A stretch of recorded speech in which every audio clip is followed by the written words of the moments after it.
Hola, buenas tardes a todo el mundo. Os agradezco un montón que tengáis unos momentos para profundizar en la educación de nuestros hijos.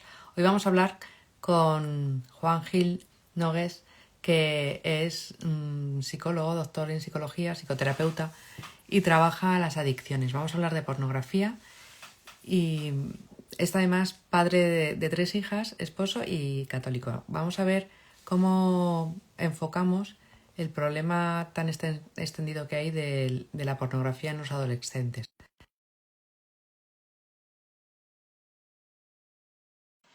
Vamos a ir tratando un poco cómo detectarlo en casa y después cómo poder ayudar a nuestros hijos, ¿no?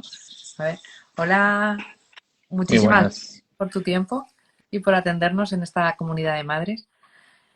Me gustaría un poco preguntarte que, para poner el marco, ¿no? Definir qué es la pornografía, ¿no? Y por qué es dañina, porque no es muy adecuada para la educación de nuestros hijos. Porque hay como corrientes como que tienes que dejar a los niños ser libres y que hasta qué punto que un poco no es malo, pero como que los excesos sí. Entonces, para centrar un poco el tema, yo creo que no es bueno en ningún momento, pero que nos hablarás tú como experto, ¿no? Un poco. La definición de la pornografía y su estado actual. Bueno, muchas gracias por invitarme, lo primero de todo. Estoy encantado de estar aquí en tu canal. Bien, y vamos a adentrarnos, ¿no? en lo que me planteas. Bueno, la pornografía ha existido siempre, entonces Vaya, se me acaba de caer. No te escucho. No sé si vosotras, la que está, se ha conectado, si puede decir si escucha un poquito al doctor Juan Gil. Mm, igual hay que volver a solicitar unirse otra vez.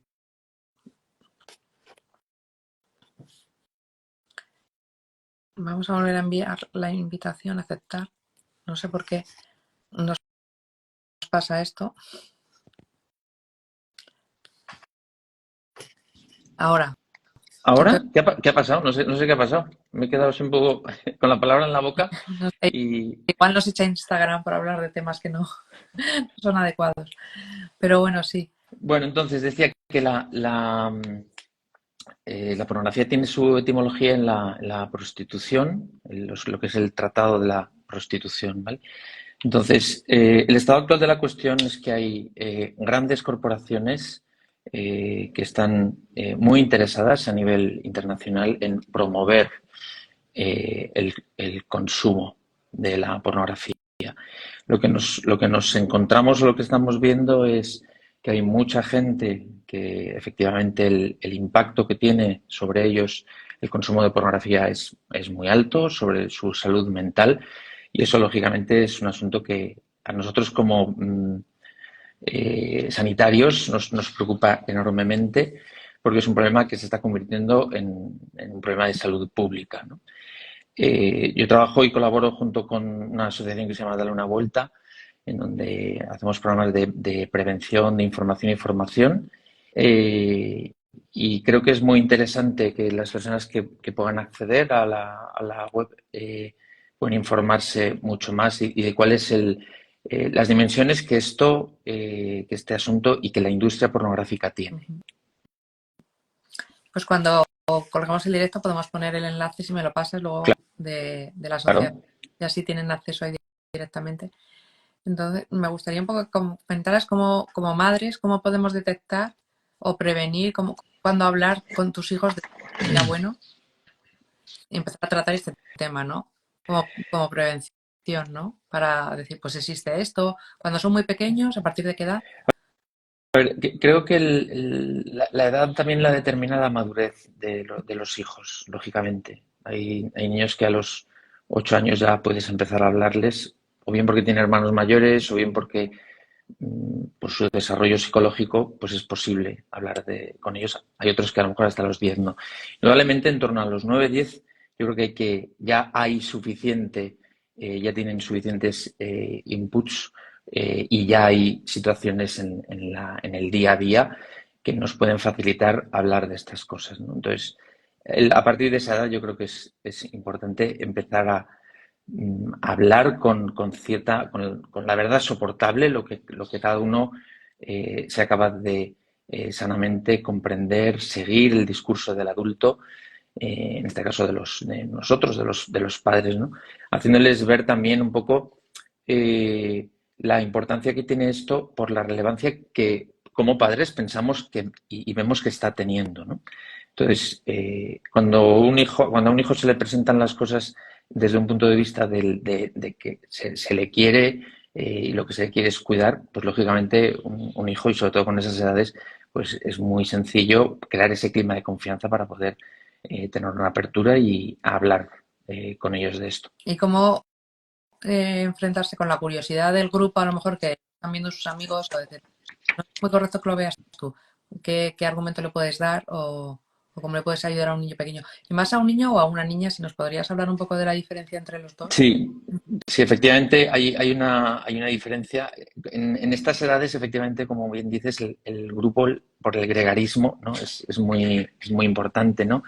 Y los lazos de amistad pues determinan mucho el cómo pueden acceder, ¿no? A la pornografía, ¿no? Bueno, en el grupo se accede porque, en el caso de los chicos, primero porque a lo mejor si tienen móviles pueden pasarse entre ellos información y esa información de alguna forma bueno, pues la comparten, les parece que por curiosidad pues puede ser compartida y puede ser bueno yo en ese sentido pues fijaros lo que yo he visto, os lo paso. Eh, el, el acceso que los chavales normalmente tienen es totalmente casual, no ningún niño quiere buscar pornografía. Es decir, esto lo que nos lo que nos hace pensar sobre esto es que hay mucho interés por parte de la industria de la pornografía en tratar de que los niños accedan bien por anuncios, bien por enlaces que pinchan, bien porque a través de las redes sociales pues a lo mejor hay otros enlaces que llevan a distintas páginas y eso también les puede facilitar el acceso, ¿no? Eh, la, la, curiosidad en los chicos, en los varones, es mucho mayor que lógicamente el de las niñas.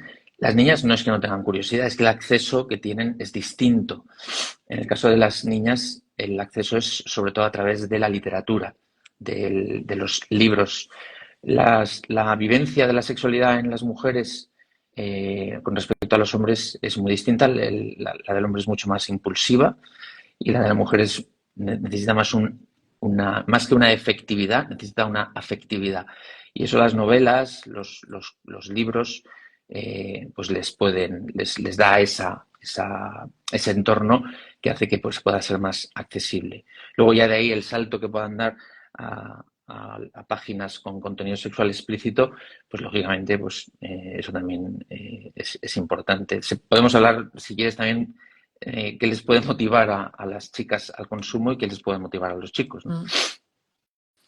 Sí, un poco. Y también como, ¿qué señales darías a los padres o qué dirías? Pues estate alerta ante esto o aquello porque puede venir el problema aunque tu hijo no te lo diga directamente, ¿no? ¿Qué señales ves tú en consulta que puedes ayudar a los padres para detectarlo? Claro, los padres en este sentido yo creo que tenemos que estar muy actualizados Mm, y no pensar que nosotros ya lo sabemos todo y que nuestros hijos, bueno, uno de los mitos de la pornografía es mi hijo no consume, ¿no? mm. O mi hijo no va a consumir. Bueno, yo creo que es un mito clarísimo porque cualquiera que tenga un dispositivo, por la accesibilidad que tienen a través de los dispositivos, cualquiera, y cuando me refiero a cualquiera, me refiero a cualquiera que tenga acceso a Internet. Por lo tanto, a partir de ahí, ese acceso es fácil, es asequible porque no cuesta dinero y luego es anónimo. Eso es son las tres A's de la pornografía, ¿no? Entonces, bueno, como decíamos antes, es la curiosidad.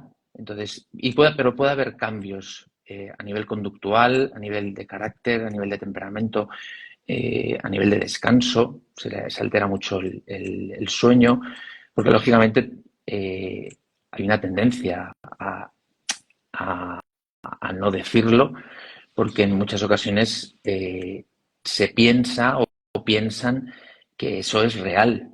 Es decir, que lo que están viendo les puede enseñar cosas que luego van a poder trasladar a la vida real.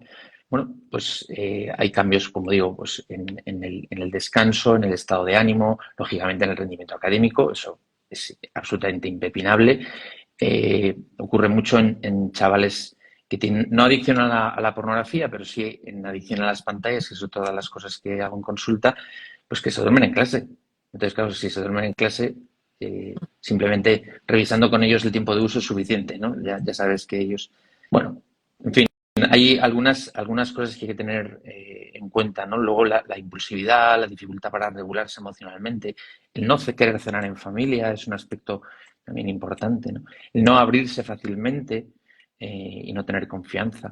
Pero estamos hablando ya de casos de niños o de niñas que ya a lo mejor ya en consumo de 13, 14, 15 años, lo que lógicamente es absolutamente vejatorio y aberrante el que puedan tener ese acceso, pero lo está viendo. Es decir, con lo cual tenemos que estar muy ojo a visor. Tampoco hay que demonizar, ¿no? Y cuando digo lo de no demonizar, o sea, que cualquier cosa que nuestro hijo esté haciendo y que no nos enseñe significa que está viendo porno. O sea, tampoco se trata de... está claro que hay señales, pero lo que no podemos hacer es estar a la mínima saltando, porque entonces eso sí que puede facilitar o generar que, bueno, claro, que de alguna manera, bueno, pues ¿qué les está pasando por esto, no? Y te sientan esa curiosidad de por qué es tan importante eso. ¿Y tú qué límite pondrías o qué pauta darías a una madre para decir, es adicto o lleva demasiado tiempo? ¿Qué tiempo dices? A partir de ahí ya hay que ir a consulta, con el tiempo de uso del móvil, por ejemplo, que has nombrado, para dar como una norma, porque hay veces como, pues es normal, todos sus amigos se conectan, están jugando. Entonces, como que a veces no, hay como una nebulosa y no sabes dónde poner un límite, no marcarlo, porque tú no tampoco lo has tenido antes. Claro, hay que tener en cuenta una cosa, nos enfrentamos a una cuestión que nunca antes, como padres de familia, nadie se había enfrentado, con lo cual hay que estar, por eso digo que hay que formarse e informarse muy bien. Luego, como vamos a dejar el link de darle una vuelta, la gente podrá entrar en esto. Y hicimos una campaña de sensibilización, sobre todo teniendo en cuenta el acceso de los menores, ¿no? Entonces, a Internet y que eso pueda regularse. Bueno, pues también hay unos descargables que se pueden ver, ¿no? Entonces, respecto al tema del uso y cuándo empieza a ser un abuso o cuándo empieza a ser un consumo problemático, eh, mm, yo creo que cualquier adolescente que tiene terminal, 13, 14, 15 años, tiene que ser tiene que haber un control parental sobre, no se le puede dar, igual que no le damos la llave del coche recién estrenado, ¿vale? Mira, hijo, te doy las llaves, vuela y haz mundo, ¿no? Eso sería, cualquiera diría, bueno, estás loco, es como darle a un mono una metralleta, ¿no? Por lo tanto, tiene que ser vigilado, controlado, pero no por un control eh, por miedo, sino por un control porque ellos realmente no tienen la madurez necesaria como para poder acceder libremente, ¿no? Tampoco lo tenemos los Ya, adultos. Quiero decir que esto es así, a cualquiera nos engancha. Con lo cual, este es un tema que hay que bueno, pues, tenerlo en consideración. Yo diría que hasta los 12, 13, 14 años, diría, entre los 12 y los 14 tiene que haber, sí que puede haber un uso lógico de móvil para que puedan estar localizables, para que puedan estar, pero es un uso de contacto directo con teléfono, con un teléfono sencillo, ¿no? Eh, a partir de los 13, 14, pues puede haber ya un terminal que sea ya pues, un smartphone, un teléfono inteligente, aunque como veía el otro día, un teléfono inteligente que cada vez nos está haciendo más tontos, pero bueno, pero que a través del bienestar digital, como se llama creo en Android o tiempo de uso, los padres tenemos opción y hay otros programas, Custodio, Family Link, que nos permiten saber cuánto tiempo y les podemos poner límites, ¿no? Bien, a partir de los 16, pues ya hay que empezar a dar cierta libertad, pero tenemos que seguir teniendo esa vigilancia no extrema, pero sí que de alguna forma podamos compartir y que nuestros hijos puedan compartir con nosotros lo que están haciendo y lo que están viendo, ¿no? Nos encontramos a veces con chicos, bueno, mis propias hijas lo tienen, ¿no? Que tienen una cuenta de Instagram, luego tienen la privy, luego tienen otra para no sé qué, luego, en fin, para los mejores y otro, en fin, tienen ahí varias cuentas. Entonces, bueno, pues tener libertad para poder hablar de esto creo que es importante, ¿no? Pero sí que sí que lo tengo clarísimo y creo que cometemos un gravísimo error. A mí me parece un error muy importante cuando pensamos que el regalo de la primera comunión es una tablet.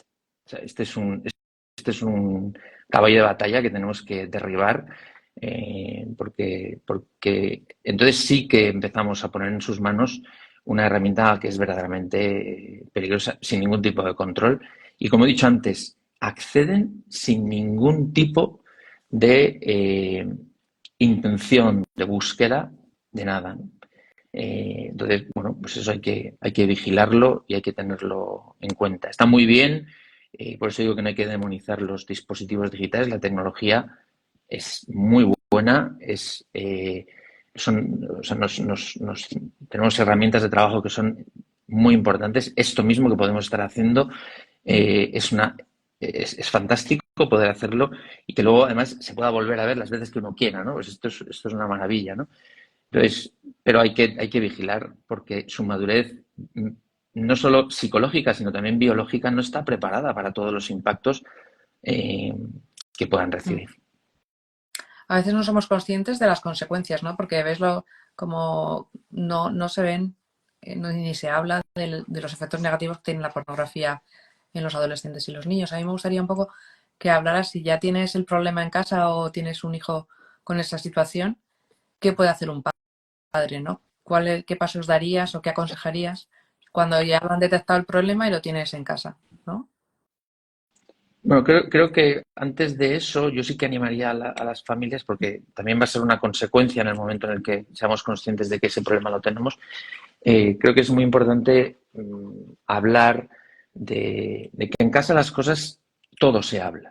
Creo que tiene que ser un leitmotiv que nos tiene que seguir, lo tenemos que seguir todas las familias, que yo estoy convencido, llevo casi 25 años dedicándome a la atención de niños, de familias, de adolescentes, de jóvenes, de adultos, y siempre abogo por esto, y es que ninguna persona quiere nada, ningún miembro de la familia quiere nada malo para nadie, de una manera intencionada y desde el primer momento.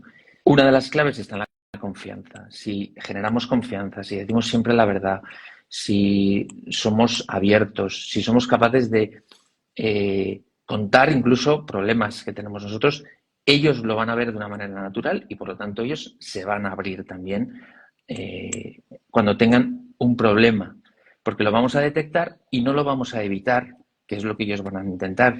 Oye, ¿qué pasa? ¿Qué te está ocurriendo? Últimamente veo que estás más distraída, más distraído, te veo muy encerrado en ti mismo. Incluso antes de que ocurra eso, oye, he oído hablar de esto, fíjate, en las redes sociales se habla mucho de esto, a mí es un tema que me preocupa. ¿Qué te parece si un día hablamos de esto? Bueno, pues, y cuando ya lo tenemos, ponernos del lado del que lo necesita. ¿Quién es? No nosotros, es nuestro hijo o nuestra hija, ¿no? Entonces, ponernos a su lado y decirles que no pasa nada, o sea, nosotros vamos a estar a su lado, vamos a querer lo mejor para ellos y que de lo que sí que se trata es de que ellos sean conscientes de cuál es la problemática y cuáles son las consecuencias que puede existir, sin que existan amenazas, sin que exista miedo, sin que exista se va a acabar el uso del terminal, no, porque eso lo único que hace es retraerse más en su idea de que tengo que esconder esto porque esto es muy malo y no lo puedo contar, ¿no? Bueno, y a partir de ahí buscar, incluso si es preciso, pues ayuda, ¿no? ayuda incluso en los educadores, en amigos, es decir, para que nos ayuden a poder enfocarlo, ¿no? Y si no, ayudas de profesionales, ¿no? Las conversaciones, cuando ya hay un consumo y hay un reconocimiento, eh, es, es difícil, son conversaciones difíciles, pero es mucho más fácil tener una conversación porque está claro qué es lo que hay, ¿no? Entonces, en este sentido, como se sabe lo que hay que hacer es hablar con claridad, ¿no? Hay una idea que a mí me ayuda mucho en consulta, creo que puede ayudar también a las familias, ¿no? Eh, bueno, yo por lo menos también lo utilizo en mi propia familia, ¿no? Oye, ¿qué pasaría si lo que estás viendo estuviésemos nosotros ahí, ¿no? O sea, fuésemos nosotros los que estamos. Bueno, pues eso creo que es una idea bien clara, ¿no? Para transmitir a los hijos que están con consumo y si fuera yo el que estoy ahí o fuera tu madre o tú qué dirías, qué pensarías, qué te parecería, ¿no? Creo que en ese sentido es dar una idea muy amplia, en donde de lo que se trata es de poner en valor que tiene que haber una apertura y una confianza para hablar de esto. ¿Y tú tienes experiencias de gente que ha salido del consumo de pornografía? O sea, ¿nos podrías contar cómo lo han logrado o la experiencia después? A ver, ahora mismo nos encontramos con varios perfiles que acuden a consulta. Nos encontramos un perfil de adolescentes que los traen, pues los traen directamente, los padres los traen porque es un adicto a las pantallas, tienes que hacérselo ver, ¿vale? Entonces, ahí no hay, ahí a lo mejor ha habido consumo o no ha tenido que haberlo, ¿vale? Si hay adicción a pantallas, lógicamente hay una probabilidad alta de que exista, sobre todo en el caso de los chicos, ¿vale? Aunque, como he dicho, las chicas utilizan otras aplicaciones, ¿vale? De lecturas, ¿no? Luego nos encontramos con el adolescente que ya lleva un tiempo consumiendo y que empieza a notar, porque hay una afectación en los estudios, en su memoria, en su concentración, en que, bueno, se produce un estado de ánimo muy bajo, ansiedad, bueno, y las calificaciones, ¿no? Que son muy malas, ¿no? Con lo cual empieza a haber tropiezos importantes en la vida. Luego nos encontramos con el joven, con el adulto joven, entre los 23, 25, 35, que lleva mucho tiempo consumiendo y que de alguna manera pues ha caído en la cuenta de que esto está empezando a ser un problema, o porque le han echado el trabajo, por ejemplo, o porque su mujer le ha puesto un ultimátum, o porque no rinde sexualmente con su mujer, y entonces pues eso también, o viceversa, porque también ocurre, ¿no? Que las mujeres también sufren disfunciones sexuales también por estos consumos. Bien, y luego nos encontramos con ya adultos pues a partir de los 40, 45, 50, 60, ¿vale? Que llevan muchos años, que nadie les ha descubierto nunca y, bueno, pues efectivamente son conscientes, se dan cuenta o una vez más tienen un ultimátum o no rinden o se han dado cuenta que efectivamente la afectación es muy grave, ¿no? Tanto a nivel anímico como a nivel profesional, familiar, etcétera, ¿no? Recuerdo un caso que tuve en consulta de una persona que había sido descubierta por un hijo suyo. Entonces, se lo hizo ver y le dijo, mira, y al final pues se destapó una cuestión pues importante vamos, hizo mucho daño a nivel de familia. Pero bueno, el trabajo que se hizo fue fantástico y salió adelante. Es decir, hay casos de éxito, muchos casos de éxito, pero hay que tener mucha paciencia porque como toda conducta adictiva requiere una deshabituación que no es nada sencilla de manejar porque hay una dependencia no solo física, sino también psicológica. y por lo tanto pues requiere de tiempo. Cuando hablo de tiempo estoy hablando de 2, 3, 4 años. O sea, no es fácil. Pero en todos los casos que yo llevo entre manos, siempre hay una satisfacción enorme por superar esa adicción. Pues yo creo que nos has enmarcado muy bien la progresión de la adicción a la pornografía y cómo no es una cosa baladí No que lo es. y siempre más vale prevenir que curar después, como todo. Y mil gracias. Me gustaría que sepáis, bueno, este directo se va a quedar grabado y en una semana vamos a hacer un sorteo de quien lo haya compartido mencionando a 2 amigos y siguiendo a las 2 cuentas. Y así tendremos una asesoría por parte del doctor o por mí, que a quien quiera elegir el ganador, o algún infoproducto de los servicios de Aniuska también, que está ahí, porque vamos a ponerlo eso a disposición vuestra. Y también el enlace de la asociación, que realmente es una labor que tiene que llegar más a las familias, porque hay mucha gente que todavía no sabe el problema hasta dónde deriva, ¿no? Como diciendo, oh, pues deja que vea lo que quiera, que sea libre, ¿no? Sí. Si me lo permites, por dar una pincelada para que quede también un poco en el directo, si te parece, ¿no? En darle una vuelta tenemos tres ideas bien claras. Es la información, la formación y la ayuda. Entonces, la información, porque hay muchos recursos de información, libros, guías, para que los padres podamos formarnos bien para poder ayudar a nuestros hijos en este camino difícil bueno, que nos está tocando vivir y hay que estar dispuestos a pasar por esto, ¿no? En cuanto a la formación, hay formación tanto para profesionales de la salud como para educadores. Todos somos educadores, con lo cual todos podemos hacer el curso, ¿vale? Es como, a ver, es lógico que haya que formarse bien en esto y como educadores, como digo, creo hay que formarse. También los profesionales de la salud, pues tenemos ese campo, pediatras, psicólogos, psiquiatras, porque me consta que en la psiquiatría, en salud mental, hay una gran preocupación sobre este asunto, ¿no? Y luego tenemos tenemos pequeños cursos para la deshabituación en 8 pasos y luego también hay atención y terapia online, ¿vale? Con un coste, bueno, bastante asequible, ¿no? Entonces, bueno, yo creo que es muy importante ser muy conscientes, como dices. Como he dicho antes, nadie nunca nos hemos enfrentado a semejante toro, ¿no? Dicho en términos de lidia. Y por lo tanto, yo animo mucho a todo el mundo a que de verdad nos formemos, porque el futuro de nuestros hijos está en manos de Internet y por lo tanto todos los accesos que puedan tener